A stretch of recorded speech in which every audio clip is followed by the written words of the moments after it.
بسم اللہ الرحمن الرحیم۔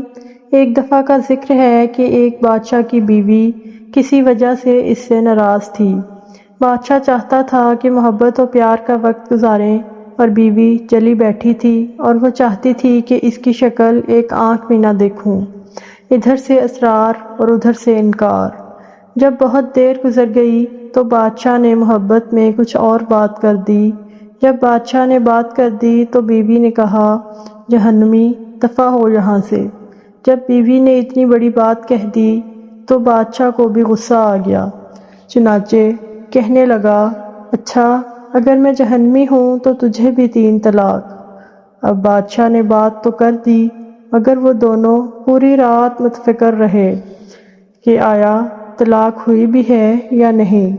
خیر، صبح اٹھے تو ان کے دماغ ٹھنڈے ہو چکے تھے، چنانچہ فتویٰ لینے کے لیے متفکر ہو گئے۔ کسی مقامی عالم کے پاس پہنچے اور ان کو صورتحال بتائی اور کہا کہ بتائیں کہ طلاق واقعہ ہوئی بھی ہے یا نہیں۔ انہوں نے کہا کہ میں اس کا فتویٰ نہیں دے سکتا کیونکہ میں نہیں جانتا کہ تم جہنمی ہو یا نہیں۔ کئی اور علماء سے بھی پوچھا گیا مگر ان سب نے کہا کہ ہم اس کا فتویٰ نہیں دے سکتے کیونکہ یہ بات مشروط ہے۔ بادشاہ چاہتا تھا کہ اس قدر خوبصورت اور اچھی بیوی سے جدا نہ ہو، مگر مسئلے کا پتہ نہیں چل رہا تھا کہ اب حلال ہے بھی یا نہیں۔ چنانچہ بڑا مسئلہ بنا، بلکہ بادشاہ کا مسئلہ تو اور زیادہ پھیلتا گیا۔ بالآخر ایک فقیہ کو بلایا گیا اور ان سے عرض کیا گیا کہ آپ بتائیں کہ انہوں نے فرمایا کہ میں جواب تو دوں گا مگر اس کے لیے مجھے بادشاہ سے تنہائی میں کچھ پوچھنا پڑے گا۔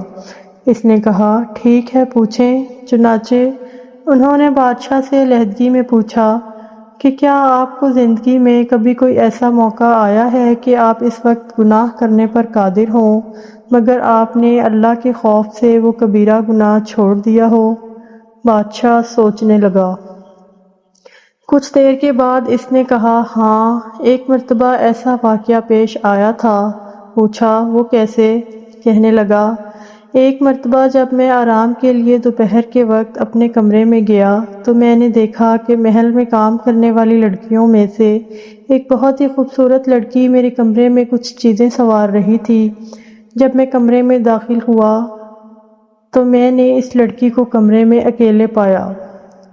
اس کی حسن و جمال کو دیکھ کر میرا خیال برائی کی طرف چلا گیا، چنانچہ میں نے دروازے کی کنڈی لگا لی اور اس کی طرف آگے بڑھا۔ وہ لڑکی ایک نیک عفیفہ اور پاک دامنہ تھی۔ اس نے جیسے ہی دیکھا کہ بادشاہ نے کنڈی لگا لی ہے اور میری طرف خاص نظر کے ساتھ قدم اٹھا رہا ہے تو وہ فوراً گھبرا گئی۔ جب میں اس کے قریب پہنچا تو وہ کہنے لگی، اے بادشاہ، اللہ سے ڈرو۔ جب اس نے یہ الفاظ کہے تو اللہ کا نام سن کر میرے رونگٹے کھڑے ہو گئے اور اللہ کا جلال میرے اوپر غالب آ گیا۔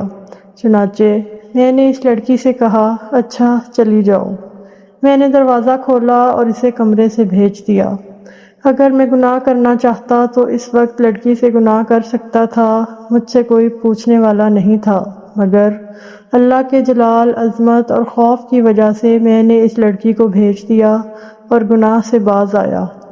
اس فقیہ نے فرمایا کہ اگر تیرے ساتھ یہ واقعہ پیش آیا تھا تو میں فتویٰ دیتا ہوں کہ تو جنتی ہے اور تیری طلاق واقعہ نہیں ہوئی ہے۔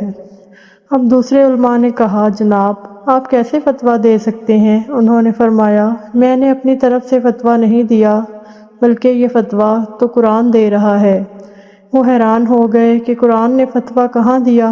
انہوں نے قرآن کی ایک آیت پڑھی جس کا ترجمہ یہ تھا، جو اپنے رب کے سامنے کھڑے ہونے سے ڈر گیا اور اس نے اپنے نفس کو خواہشات میں پڑنے سے بچا لیا تو ایسے بندے کا ٹھکانہ جنت ہوگی۔ پھر انہوں نے بادشاہ کو مخاطب کر کے فرمایا، چونکہ تم نے اللہ کے خوف کی وجہ سے گناہ کو چھوڑا تھا، اس لیے میں لکھ کر دیتا ہوں کہ اللہ تعالیٰ تمہیں جنت عطا فرما دیں گے۔ اللہ تعالیٰ ہمیں گناہوں کی لذت سے محفوظ فرما دیں اور بقیہ زندگی گناہوں سے پاک ہو کر گزارنے کی توفیق عطا فرمائیں۔ آمین ثم آمین۔